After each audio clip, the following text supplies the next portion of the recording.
todos.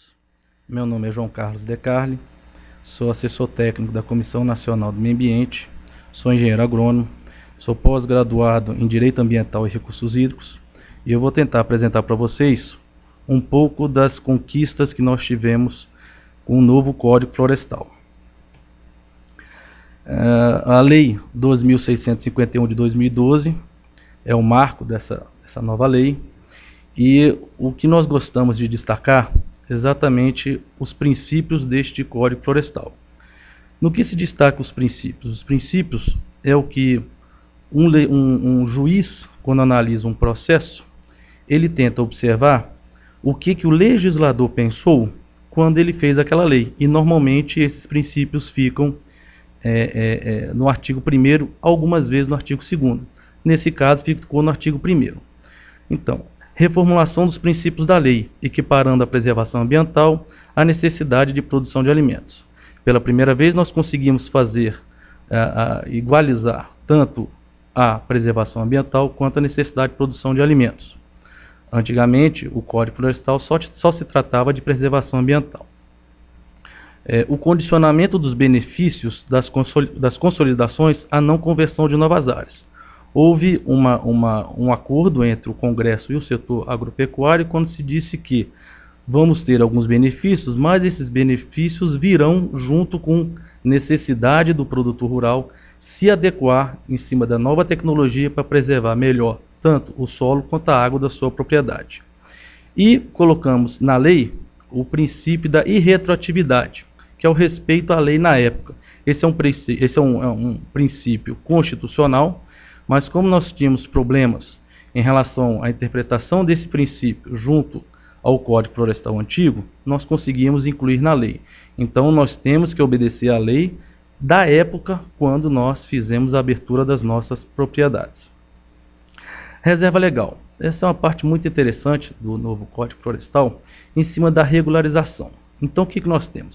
Facilitação da regularização da reserva legal mediante compensação, até mesmo fora do estado, desde que no mesmo bioma. Se você tem uma propriedade no estado de São Paulo, no bioma cerrado, e deseja fazer a compensação no estado do Mato Grosso, dentro do bioma cerrado, você tem esse direito pela lei. Você pode adquirir no estado do Mato Grosso uma propriedade do mesmo tamanho que seria a sua reserva legal, não esquecendo de incluir nesta nova propriedade também a reserva legal dela, para que você faça essa compensação.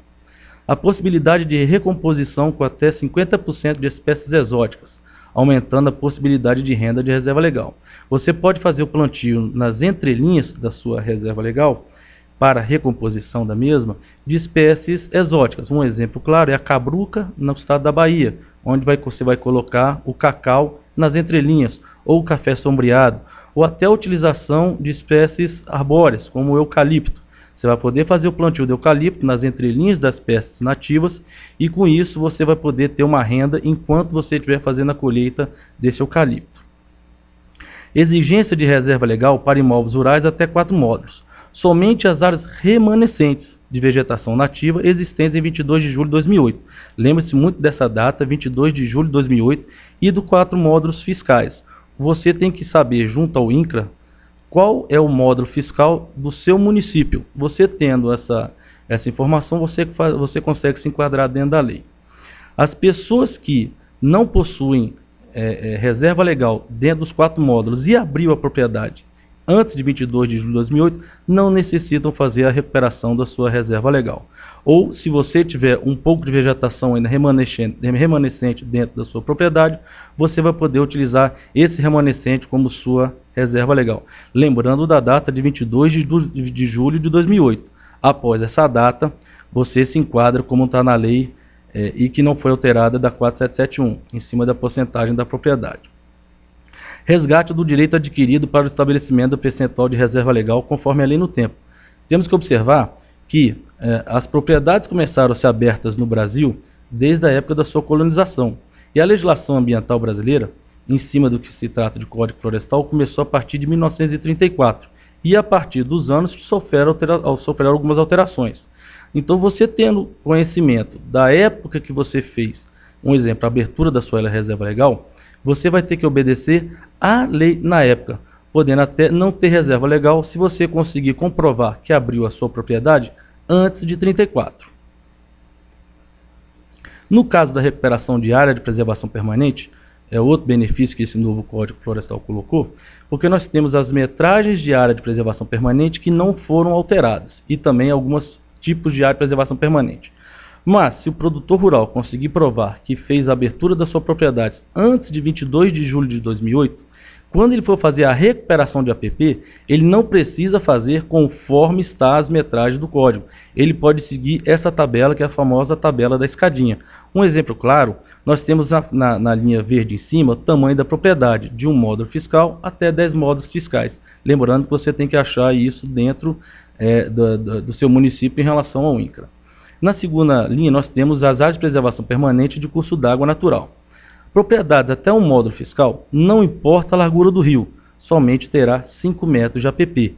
De 1 a 2 módulos fiscais, não importa a largura do rio, 8 metros. De 2 a 4, não importando também a largura do rio, 15 metros. De 4 módulos fiscais a 10, se o rio for menor que 10 metros, o máximo que ele vai ter que recuperar é 20 metros de APP. Nos demais rios, é metade da largura, tendo como mínimo 30 metros e o máximo 100. Lembrando que, dependendo do tamanho do rio, se ele for mais de 600 metros, ele vai ter 500 metros de área de preservação permanente. E a mesma coisa temos em cima de propriedades acima de 10 módulos fiscais. E assim nós continuamos essa nossa tabela de recuperação de área de preservação permanente. Próximos desafios. Esforço de cadastramento pelo Cadastro Ambiental Rural, o CAR. É um cadastro difícil. Se nós formos observar que existem hoje 5 milhões e meio de propriedades, e que nós temos um ano, podendo prorrogar por mais um ano para fazer o cadastro. Essa data começou a rodar a partir do dia 6 de maio de 2014, chegando a 6 de maio de 2015, podendo ser prorrogada até dia 6 de maio de 2016. É um esforço muito grande, porque 5 milhões e meio de propriedades, dividida pela quantidade de dias que nós temos, dão mais de 7.700 propriedades por dia de cadastro sendo encaminhado para o Ministério do Meio Ambiente e para os estados. Implementação do Programa de Regularização Ambiental, os PRAs. Extremamente importante que a partir do momento que você faz o Cadastro Ambiental Rural, se você não conseguir se adequar dentro da nova legislação, você tiver algum problema de regularização, automaticamente você pode propor qual vai ser a forma de regularização ambiental que o Estado vai prever para você. A União já lançou o Programa de Regularização Ambiental Federal, mas necessitamos que cada Estado faça o seu próprio. Análise, tramitação e regularização das propriedades com o término da análise e finalização dos procedimentos administrativos. Após o envio do Cadastro Ambiental Rural, se o proprietário rural também necessitar fazer o Programa de Regularização Ambiental, que não são todos que vão precisar, o produtor rural quer a resposta do poder público em relação ao cadastro feito. Ele quer a notícia se a propriedade rural dele está legal ou não, porque tendo esse documento em mãos, ele pode se sentir mais aliviado em relação à legislação ambiental da sua propriedade. Então temos que ir em cima dos estados para que todos os CARs sejam analisados em tempo hábil, não que demore décadas, como normalmente acontece em alguns casos.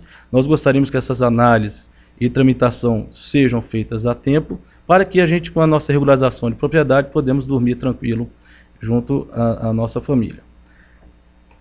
Agradeço a todos. Qualquer dúvida, nos procure aqui na CNA, ou no seu sindicato, ou na sua federação. Obrigado.